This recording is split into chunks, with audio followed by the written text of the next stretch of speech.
On today's episode, I'm covering quiet quitting. Is it a revolution in how we work? Or is it the end of working hard? Okay, that's it. I quit. This guy is terrible. So the new term floating around these social media streets happens to be quiet quitting. Now when I first heard of it, I thought it was self-explanatory till I kept hearing the same term being used, just here and there in my whole entrepreneur journey. So I looked it up, and man was I surprised. This thing is deep. So if you're new to the channel, subscribe right now. I appreciate you.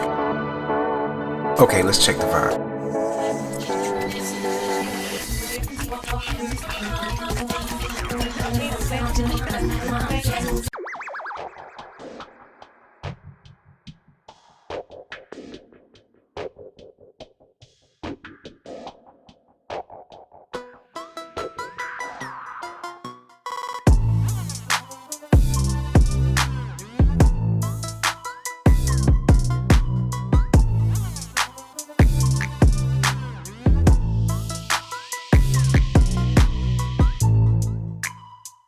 Quiet quitting refers to workers who refuse to go above and beyond their job descriptions for employers who are quick to replace them, blame them, and burn them out.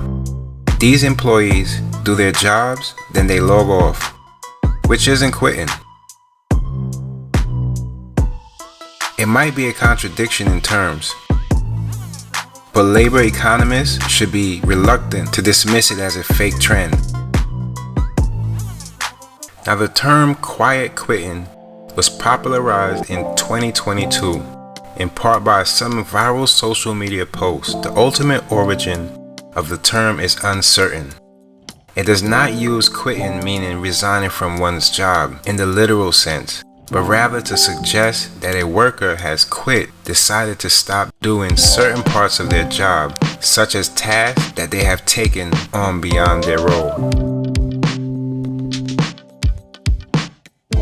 The word quiet suggests that they have done so secretly or without informing their boss or manager. In other words, workers who engage in quiet quitting typically just stop working as much as they had been. See, the concept, in particular, has drawn praise from employees under the age of 35, many of which have taken to social media to state that this is what work should be: setting healthy boundaries with your employer, maintaining a solid work-life balance, and essentially not doing additional work for free.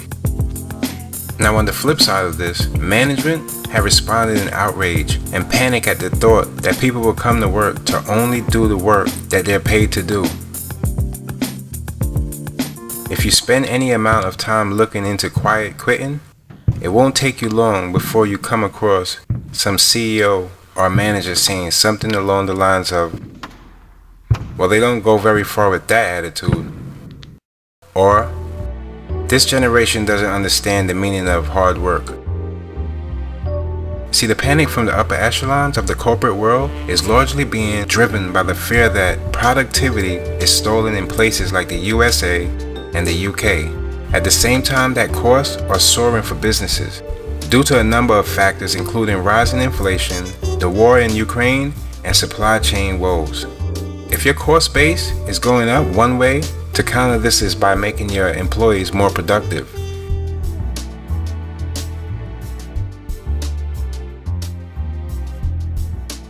Meanwhile, some conservatives and older workers are bashing the idea of quiet quitting, deriding it as lazy, self-indulgent, and lacking professionalism.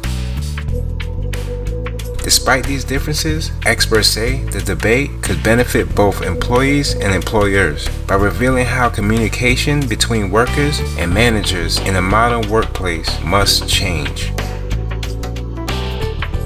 So did the pandemic shift employees' attitudes, or did the pandemic give people enough time to do what they love? Until next time, Mickey made it.